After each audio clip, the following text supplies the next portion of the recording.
अब ये आपका चैप्टर नंबर 9 है नई बुक में भाई, straight line, class 11 straight line. ये मतलब बहुत ही इंपॉर्टेंट चैप्टर है, बिल्कुल अलग कोऑर्डिनेट ज्योमेट्री से रिलेटेड है थोड़ा थोड़ा। जैसा आपने 10th क्लास में कोऑर्डिनेट ज्योमेट्री लिखी ना बेटा, ऐसी है बिल्कुल।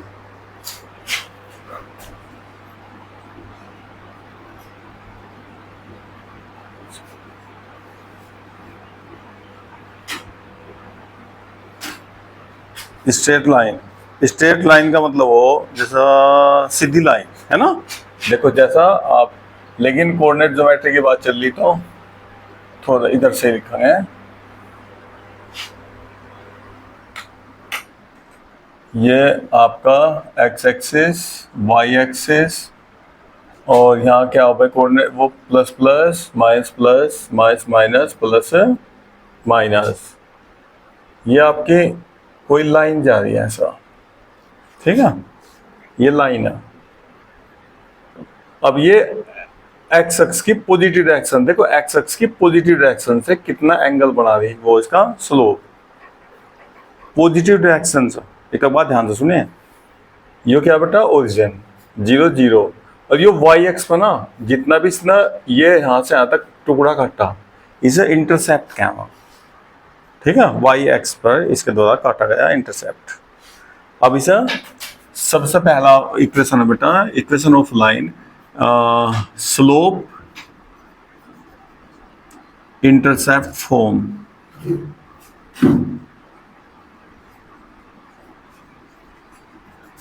Slope intercept form of A line y is equal to mx plus c, where m is equal to tan theta. जो भी एंगल होगा वहां से m निकाल लेंगे, और जो c होगा ओरिजिन से और y एक्सिस पर जो भी इंटरसेप्ट कट रखा होगा वो c होगा। ये जो c होगा, c की वैल्यू प्लस भी हो सकता और माइनस भी हो सकती है, और c की वैल्यू 0 भी हो सकती है। आई बात समझ में? c की वैल्यू क्या क्या हो सका भाई? हाँ, प्लस भी और माइनस भी और 0 भी हो सकती है c की वैल्यू। ध्यान रखिए बेटा इसकी बात। या है बेटा, ये तो एक्स वाई तो इक्वेशन है, जिसमें इक्वेशन देखो आपने क्या लिखा, समीकरण, equation of line, slope intercept form of line, equation है इसकी समीकरण। देखो इक्वेशन नहीं होती है वो अपना 9th क्लास से पढ़ते आ रहे हैं आप, x plus y is equal to 3, पढ़ा नहीं आपने ऐसा? 2x minus y is equal to 4, ये इक्वेशन तो थी वहां, लीनियर इक्वेशन नहीं लिखा है 10th क्लास में। तो ये देखो इक्वेशन, देखो x हो रहा y हो रहा, आपको m और c ढूंढना बस। जब आपको आंसर देना है इसका, केवल क्या ढूंढना है, तो m, एक क्या ढूंढना c। m क्या होगा, m तो होगा x एक्स की पॉजिटिव डायरेक्शन से एंगल, m बराबर tan थीटा निकल जाएगा, c होगा इंटरसेप्ट। हाँ, इसमें एक बात है भैया, अगर देखो बेटा एक मिनट देखो, हाँ, if c is equal to 0, क्या होगा c की वैल्यू 0। क्लियर करते हुए कोई दिक्कत हो तो उसे तुरंत क्लियर करो मेरे से भाई। c 0 होने से कहाँ से पास होगा, ओरिजिन से पास हो गया भाई। एंगल अब भी रहेगा, देखो थीटा, ये लाइन है आपकी। तो अब इक्वेशन क्या होगा, y बराबर mx, c की वैल्यू क्या है भैया 0। अगर कोई आपके पास ऐसी इक्वेशन होगी ना, y बराबर 2x या y बराबर 3/2x, कुछ भी c नहीं है भाई, तो अपना आप समझे वो लाइन कहाँ से पास हो रही हो, ओरिजिन से पास हो रही है लाइन, जबकि इसमें चूंकि c 0 हो गया उसका। जब भी c नहीं होगा ना तो अपना आप समझना लाइन कहाँ से पास हो रही, ओरिजिन से। अगर c की वैल्यू माइनस की आ जा, मान लो c कैसा आ जा माइनस का, तो वो बेटा लाइन ना ऐसे चले आगे नीचे, ये c कैसा हो गया नेगेटिव हो गया। देखो तो एंगल तो अब भी लाइन का एक्स एक्सिस से लेना है ऐसी एंगल। अगर लाइन ऐसा जा रही तो c कैसा हो गया प्लस का, ये हो रहा है एक्स एक्सिस से एंगल। हमेशा ये स्टैंडर्ड फॉर्म याद रखने इसकी, स्लोप इंटरसेप्ट फॉर्म, ठीक है साहब, पक्का? अच्छा जी, अब इसके बाद बेटा intercept form number 2, intercept form. Intercept form of A line.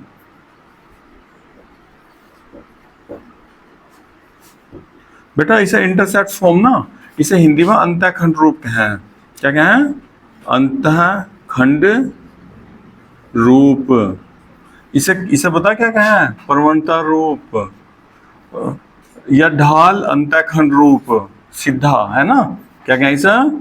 ढाल अंतःखंड रूप।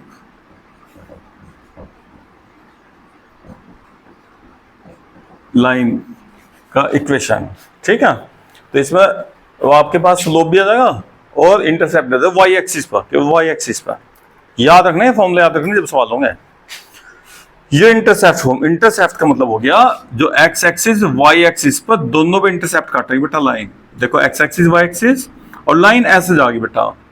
तो ओरिजिन हो रहा आपका 0 0, एक्स एक्स पर मान लो ए इंटरसेप्ट है, यहां से यहाँ तक कितना टुकड़ा काटा है इसने? ए। और वाई एक्स पर कितना टुकड़ा कटा बेटा है? बी। तो इसके कोऑर्डिनेट कितने हो जाएंगे? ए 0 और इसके कोऑर्डिनेट कितने होंगे? 0 बी। अब ये जो लाइन है आपकी, ये वाली लाइन, इस लाइन का इक्वेशन क्या फॉर्मूला हो भाई? X upon a plus y upon b is equal to 1। क्या भाई? अंतःखंड रूप x upon a plus y upon b is equal to 1। ठीक है। जैसा आपको ना कोई भी इक्वेशन दे देंगे वहां से आपको, देखो हम एग्जांपल देकर दिखा रहे हैं आपको साथ के साथ। 2x plus 3y is equal to मान लो 6 लिख रहा, और आपसे पूछ रहा भाई इसके द्वारा एक्स एक्सिस और वाई एक्सिस पे इंटरसेप्ट बताओ। एक्स एक्सिस पे कितना इंटरसेप्ट काटा इसने और वाई एक्सिस पे कितना काटा। तो आपको इसे क्या करना, इस इक्वेशन को इस फॉर्म में बदलना। इस फॉर्म में बदलने के लिए यहाँ क्या लिख रहा वासु? 1। तो बेटा यहाँ क्या लिख रहा? तो 6 का 1 करना। अब 6 का 1 कैसा होगा भाई? अभिनव जी बोलना बेटा, 1 कैसे होगा इसका? ऐसा होगा 1, ये हो गया जी इसका 1, और 3 2 जा 6 और 2 3 जा। इक्वेशन क्या आगे बेटा? देखियो कितने आसान सवाल है। बस इनकी स्टैंडर्ड फॉर्म जो मैं बोल रहा हूँ इन्हें याद रखना बस। तो एक्स एक्स पर कितना इंटरसेप्ट हुआ, वाई एक्स पर कितना हुआ। ये प्लस माइनस कुछ भी हो सकता है, ये भी ध्यान रखना बाबूजी इनका। देखो भाई मान लो लाइन आपकी ऐसे जा रही बेटा, तो एक्स एक्स पर इंटरसेप्ट कैसा हो गया भैया? माइनस का, और वाई पर क्या हो गया? प्लस का। तो ए बी की वैल्यू प्लस माइनस कुछ भी हो सकती है। यहां से भी जा सकती है लाइन, इधर से भी जा सकती है बाबूजी। यहाँ ए कैसा होगा बेटा? पॉजिटिव, और बी कैसा हो गया? नेगेटिव। ये यहाँ देखो लाइन इस बार यहाँ से हो गई। ए बी की वैल्यू कुछ भी हो सकती है, दोनों पॉजिटिव भी हो सकते हैं, दोनों नेगेटिव भी हो सकता है। ए पॉजिटिव तो बी नेगेटिव भी हो सकता है, दोनों की वैल्यू कुछ भी हो सकती है अलग अलग। ठीक है। ये दो हो गए आपके मेथड इक्वेशन ऑफ लाइन। एक हो गया स्लोप इंटरसेप्ट फॉर्म, हो गया इंटरसेप्ट फॉर्म ओनली फॉर। ठीक है। अब बेटा एक इसमें होता है हाँ, एक होता है बेटा इसमें ओरिजिन से हम इस पर परपेंडिकुलर डालते हैं। ठीक है। तो देखो बेटा एक हो गया number 3, equation of line passing through 2 points. Equation of A line passing through 2 points x1 y1 and x2 y2। ये आपको कोऑर्डिनेट दे दिए, इनसे ऐसा लाइन पास हो रही है भैया। यह लाइन आपकी बहुत लंबी लाइन है सर, नहीं है कि ये पॉइंट इसी में था, बस ये पॉइंट इस पर लाई कर रहे हैं दोनों पॉइंट, एक x1 y1 एक x2 y2। अब उसका आपको इक्वेशन लिखना। तो क्या फॉर्मूला बेटा इसका? y minus y1 is equal to m x minus x1। ये होता है इक्वेशन का आपका फॉर्मूला। ठीक है, लाइन का इक्वेशन। अब x1 y1 का तो यूज हो गया, m तो यहाँ है नहीं भाई। m क्या होगा? स्लोप। m क्या होगा? लाइन का स्लोप। x एक्सिस से कितना एंगल बना रही। तो फिर m की वैल्यू कैसे निकालेंगे आप? m की वैल्यू निकालेंगे बेटा हमेशा y2 minus y1 upon x2 minus x1। दो पॉइंट से कभी भी कोई लाइन जा रही होगी तो उसका स्लोप निकालने का तरीका क्या क्या बेटा? ऐसा स्लोप, ये ढाल है इसका, हिंदी में ढाल क्या है बेटा इसका, इसे प्रवणता भी क्या है भाई हिंदी में बच्चा है, ठीक है। प्रवणता पूछ लेगा कि ढाल पूछ ले, स्लोप पूछ ले की बात। हाँ जी बेटा, ये पॉइंट हो गया x1 y1, एक कोऑर्डिनेट हो गया, एक हो गया ये तो लाइन का नाम दिया मैंने, line A B, equation of line A B तो नाम दे दिया उस लाइन का, रेखा का, ठीक है ना। अब जो कोऑर्डिनेट है यहाँ रखना है, x1 y1 यहाँ रखना है, और m वैल्यू निकाल लो यहाँ से, m यहाँ रख दो, तो आपकी इक्वेशन आ जाएगी। देखो इसमें x y में ये नहीं रखने, कभी भी x y की वैल्यू बिल्कुल नहीं रखने, x1 y1 होगा, m होगा, c होगा, उनकी वैल्यू रखनी बस, जो कॉन्स्टेंट होगा, ठीक है, जो वेरिएबल होंगे उनकी वैल्यू रखनी। हाँ अगर ऐसा बोल दें कि भाई अभिनव जी कौन हटाइए, अगर बेटा ऐसा दे दे, बोलते कि या लाइन पर कोई पॉइंट दे दे या इसका सोल्यूशन दे दे कोई, तब वो एक्स वाई की वैल्यू रखी आगे हमेशा। मान लो इक्वेशन निकाल दिया आपने, अब पूछ ले कि भाई लाइन पास थ्रू 1 2 2 3 3 4 कुछ भी पॉइंट दे दे लाइन पर, तो उसका सोल्यूशन हो जाएगा ना, तो कहाँ रखा जाएगा, तब एक्स वाई की वैल्यू रखी जाएगी, और नहीं तो एक्स वाई की वैल्यू कभी नहीं रखनी। जितने कॉन्स्टेंट होंगे ना, एम हुआ, सी हुआ, जो ए बी, ये x1 y1 m, इनकी वैल्यू रखनी है आपको, x y तो छेड़ना नहीं, फिर इक्वेशन कैसा होगी अगर आपने x y की वैल्यू रख दी तो, फिर इक्वेशन तो फाइंड करनी ना, इक्वेशन खत्म हो जाएगी आपकी। अगर सोल्यूशन क्या होगा कि लाइन पास थ्रू इतना, फिर वो रखा जाएगा x y की जगह। अब ना ठीक है भाई, सही है। अब सुनो जी, एक हो बेटा नॉर्मल फॉर्म, क्या बेटा, number 4 normal form of A line, इसे हिंदी में क्या क्या बेटा, लंबरूप रेखा का समीकरण, लंबरूप रेखा का समीकरण, रेखा का समीकरण, नॉर्मल फॉर्म। ये क्या हो भाई नॉर्मल फॉर्म, देखो पहले समझो बेटा ध्यान से, मैं पूरा हिस्ट्री बता रहा इसकी, पूरी की पूरी हिस्ट्री, बहुत इंपॉर्टेंट चैप्टर है, बहुत दिनों तक काम आएगा आपके। देखो ये एक्स एक्सिस वाई एक्सिस हो गए, ये आपकी लाइन होगी, ये क्या होगी भाई, लाइन होगी लाइन। अब बेटा अगर लाइन का देखो, लाइन पर ना यहाँ ओरिजिन से 0 0 से क्या डालना है इसमें, परपेंडिकुलर डालना, ये हमने इस पर लंब डाल दिया, ओरिजिन से लाइन पर क्या डाल दिया, परपेंडिकुलर डाल दिया। लंबरूप देखो, लंबरूप निकालना ना, लंब डालना, लाइन ओरिजिन से डालना और कहीं से डालना, रूल याद रखना है, कहां से डालना, ओरिजिन से परपेंडिकुलर डाल दिया, तो इसकी परपेंडिकुलर की जो डिस्टेंस है वो कितनी भैया, p, और परपेंडिकुलर का एंगल कितना बेटा, एक्स एक्सिस के साथ, ये कितना एंगल होगा, अल्फा, परपेंडिकुलर का, ना कि लाइन का। क्लियर, लाइन का नहीं, लाइन का अगर स्लोप निकालना तो बेटा लाइन का ढाल यहां से निकलेगा, ये होगा वो थीटा, जो हम बहुत देर से लिख रहे हैं ना, देखो यहाँ थीटा लिखा हमने, यहाँ थीटा लिखा, ये लाइन का इधर से देखना ऐसा, लाइन ऐसे हो रही उल्टी, लेकिन इधर से देखा था बाहर से। अच्छा ये बताओ, ये जो परपेंडिकुलर डाला एंगल कितना हो बेटा, तो इस थीटा की वैल्यू कैसे निकलेगी बच्चों, आपको ट्रायंगल का, हाँ आपको कोई भी ट्रायंगल हो उसका बहिष्कोण, बहिष्कोण क्या है बेटा, एक ट्रायंगल का बहिष्कोण, जानो आप बहिष्कोण की जगह है, एक्सटीरियर एंगल, एक्सटीरियर एंगल याद है विराज जी, नहीं है याद बेटा। देखो ये भूलने की बात नहीं होती, आप क्लास 7 से पढ़ रहे बेटा, ये लाइन बाहर बढ़ाई होगा एक्सटीरियर एंगल, ये एंगल की वैल्यू इसके इसके जोड़ के बराबर हो बेटा, अगर ये ए हो या बी हो ना, तो इनके दोनों के सम के बराबर हो। ये बहिष्कोण का है हिंदी में, इंग्लिश में क्या है, एक्सटीरियर एंगल। तो ये एक्सटीरियर एंगल नहीं हो गया तो इन दोनों का जोड़ नहीं हो गया, तो ध्यान रखिए अगर परपेंडिकुलर का झुकाव दे रखा होगा बेटा, आपको लाइन का चाहिए, अगर आपको स्लोप तो 90 में अल्फा जोड़ दियो, सही है। अब इक्वेशन ऑफ लाइन क्या होगा भाई, इक्वेशन ऑफ लाइन होगा बेटा x cos alpha plus y sin alpha is equal to p, ये इसका लाइन का इक्वेशन का फॉर्मूला है, यानी cos अल्फा की वैल्यू चाहिए आपको, sin अल्फा और p, x y तो नहीं रखना है, ये हो गया आपका लंबरूप रेखा समीकरण, normal form of A line. Clear, पक्का, पक्का जी। अब इसके बाद बेटा नंबर 5, इफ उसे प्रवणता ना बेटा, इसे ग्रेडियंट भी क्या है, क्या कहें इसे, ग्रेडियंट लिखा का होगा कहीं कहीं, इसे हिंदी में ना हम क्या कहें, प्रवणता, क्या कहें बेटा, प्रवणता।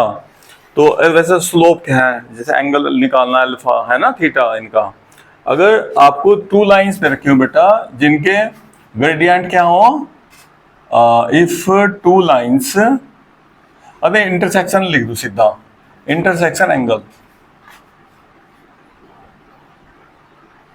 Intersection angle between two lines,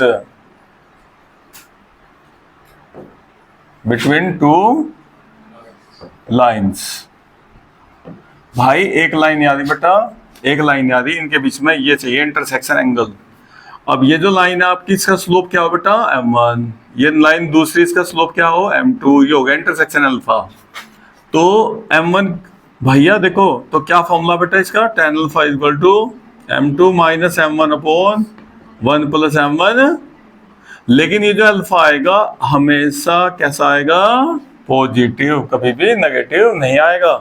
ये नेगेटिव हो सकता भैया, भाई मान लो पॉजिटिव एक्सिस से एंगल नाप रहे हैं, नेगेटिव से नाप लो ऐसे नीचे को, तो प्लस माइनस हो जाएगा आराम से। जब आप क्वेश्चन पढ़ेंगे ध्यान दिए, वहां जो कहेगा कि positive direction of x axis लिखा मिलेगा, यानी आपको ऐसे एंगल नापना, हमेशा नीचे को भी नहीं नापना, नीचे को नापोगे माइनस हो जाएगा। लेकिन ये कभी माइनस नहीं हो सकता। देखो दो लाइन आपके, मान लो रोड है आपके, हाईवे, दो रोड ऐसे कट कर रही, तो आप कहोगे भाई दो रोड के बीच में एंगल इतना, माइनस कभी नहीं होने का, 60 होगा, 50 होगा, 150 होगा, कुछ भी हो चाहे एंगल, आप नेगेटिव नहीं वहां जोड़ सकते हैं। समझ ना बात, जैसे डिस्टेंस हो ना, कहीं डिस्टेंस मान लो आपकी, वो हमेशा प्लस ही होगी। आपका विद्यालय यहाँ से 2 किलोमीटर दूर, ऐसा नहीं है कि वो पूर्व की तरफ को तो प्लस है, इधर को माइनस हो जाएगा पश्चिम की तरफ को, ऐसा तो नहीं है ना। तो ऐसे ही सेम, जब भी आप इंटरसेक्शन एंगल निकालेंगे हमेशा क्या होगा, पॉजिटिव। कभी कभी क्या होता है, हमें यहाँ बेटा अल्फा की वैल्यू देते हैं और इधर m1 m2 की वैल्यू पूछ लेगा, तो फिर हम दोनों प्लस में, देखो बात सुन, जैसे हम इसे सोल्व कर रहे हैं भाई, क्या कर रहे हैं, हमने इसे सोल्व करना चालू कर दिया भाई, और ये हमारा क्या आ गया बेटा, tan अल्फा इक्वल टू ये आ गया जी आपका माइनस, कुछ भी आ गया, माइनस आ गया 1। अब मुझे बता भाई इंटरसेक्शन एंगल माइनस का होता नहीं, तो मैं क्या करूंगा, सीधा +1 लिख चल दिया, माइनस छोड़ दिया। ये माइनस आया कहां से, m1 m2 सोल्व करने से आया ना। लेकिन जब आपको बुक में क्वेश्चन देगा कभी भी, तो वहां माइनस नहीं देगा इंटरसेक्शन एंगल, वो केवल क्या देगा आपको, वो तो प्लस देगा, और क्या पता उसने भी माइनस छोड़ रखा हो, तो वो तो m1 m2 की टोटल वैल्यू निकालने। तो फिर भैया जी जब आप यहाँ वैल्यू रखोगे, मोड को तो हटा लियो, और इसकी वैल्यू यहाँ tan अल्फा की वैल्यू, जो भी वैल्यू दे रखी होगी उसके आगे प्लस माइनस दोनों लेकर चलेंगे, इस मोड को आप हटा लेंगे, क्योंकि हमें इसकी रियल वैल्यू निकालनी है इधर वाले की। अब वो चाहे प्लस हो चाहे माइनस हो, सारी वैल्यू निकल कर आती फिर आपके पास। एक बार पॉजिटिव साइन लेंगे, एक बार नेगेटिव साइन लेंगे। जैसा एरिया निकालते नहीं, ट्रायंगल का एरिया निकाला हुआ अपना स्कूल में। अब एरिया जैसा आपका प्लॉट है कहीं भाई शहर में, तो प्लॉट 100 गज का, 200 गज का, 300 गज का, वो माइनस तो नहीं हो सकता। अगर माइनस 100 गज हो जाएगा माइनस का, तो जब वहां अगर एरिया हमारा नेगेटिव आ जा, हम उसे पॉजिटिव करके छोड़ दिया जा कि नेगेटिव भाई एरिया होता नहीं, पॉजिटिव ले लें। ऐसे अगर आपको एरिया दे दे कि आपका ट्रायंगल का एरिया इतना, और कोई इसका वर्टेक्स पूछ ले कोई सा भी, ठीक है, कोई सा एक सीरीज का कोऑर्डिनेट पूछेगा आपसे, तो आपको फिर एरिया का प्लस माइनस दोनों यूज करने पड़ेंगे, क्योंकि क्या पता उसने भी एरिया में माइनस छोड़ रखा हो, क्योंकि माइनस ले तो नहीं सकते। तो वहां भी क्या कंडीशन है, प्लस माइनस दोनों लेके चलना, और उसके जितने भी कोऑर्डिनेट निकल सकते हैं वो सारे निकालने हैं। वही सिचुएशन यहाँ से, क्योंकि ये कभी भी नेगेटिव नहीं हो सकता। अगर इसके वैल्यू इधर वाले के वैल्यू निकालनी है कोई से की भी, तो बेटा जब भी मोड हटाओगे तभी इसके आगे पॉजिटिव और नेगेटिव दोनों साइन लेकर इनके टोटल वैल्यू निकालने पड़ेंगे आपको। क्लियर, ये बात ध्यान रखिए, मतलब समझने की बात है थोड़ी सी। अब भैया डायरेक्ट भी हो सकता है कंडीशन इसमें, जैसा केस फर्स्ट, क्या भाई, इफ लाइन्स आर परपेंडिकुलर, क्या हो बेटा, लाइन्स आर परपेंडिकुलर, मतलब दोनों एक दूसरे पर कितने एंगल से काट रही, 90 डिग्री, यानी अल्फा की वैल्यू कितनी आ जा बेटा, 90 डिग्री आ जा। तो tan 90 की वैल्यू कितनी हो भैया, 1/0। तो अब हम क्या करेंगे बेटा, यहाँ formula m2 minus m1 upon 1 plus m1, m2 mode डालेंगे इधर, तो 1/0 रहेगा, और m2 minus m1 upon 1 plus m1, m2 कोस मल्टीप्लाई इसके से मल्टीप्लाई करेंगे, ये तो 0 से सब 0 हो जाएंगे, क्या बचा केवल 1 प्लस m1, तो m1 m2 की मल्टीप्लाई कितनी आ गई, -1। अपना आप समझ जाइए, जब भी दो लाइन रखे होंगे आपको, उनके स्लोप निकाल लो, अगर उनकी मल्टीप्लाई दोनों की आ रही हो -1, अपना आप समझाओ उनके बीच में एंगल कितना है, इसका मतलब 90 डिग्री का। ठीक है, ऐसे ही आप same condition case second, if lines are parallel, क्या हो बेटा, दोनों लाइन पैरेलल हो, तो पैरेलल होने की कंडीशन में क्या होगा भाई, अल्फा इक्वल टू कितना होगा बेटा इनके बीच में एंगल, वो किस कंडीशन से 0 होगा, वो देखो ध्यान से आप, ये एक्स एक्सिस हो गया, पहली लाइन ऐसे जा रही है, देखो एक्स एक्सिस से एंगल है इसका 45 डिग्री का, और दूसरी लाइन भी भाई इसका भी एंगल कितना देखो 45, जब भी तो ये पैरेलल होगी दोनों दोनों, बताओ ये पैरेलल किस कंडीशन में होंगे, जब इनके कोरस्पॉन्डिंग एंगल क्या होंगे, बराबर होंगे। इसका मतलब एक्स एक्सिस से जितना स्लोप इसका उतना ही स्लोप आप यहां रख कर देख लियो tan 0, और फिर क्रॉस मल्टीप्लाई करेंगे तो बेटा ऐसे की रिलेशन क्या आता है, m1 इक्वल टू m2, तो नहीं दोनों का अगर स्लोप इक्वल तो पैरेलल, अब इनकी मल्टीप्लाई आ जा -1 तो परपेंडिकुलर। ये लाइन के इतने छोटे से एक फॉर्मूला भी और रहेगा, उसे भी कराते हैं आपको, इन्हें नोट कर लो आप।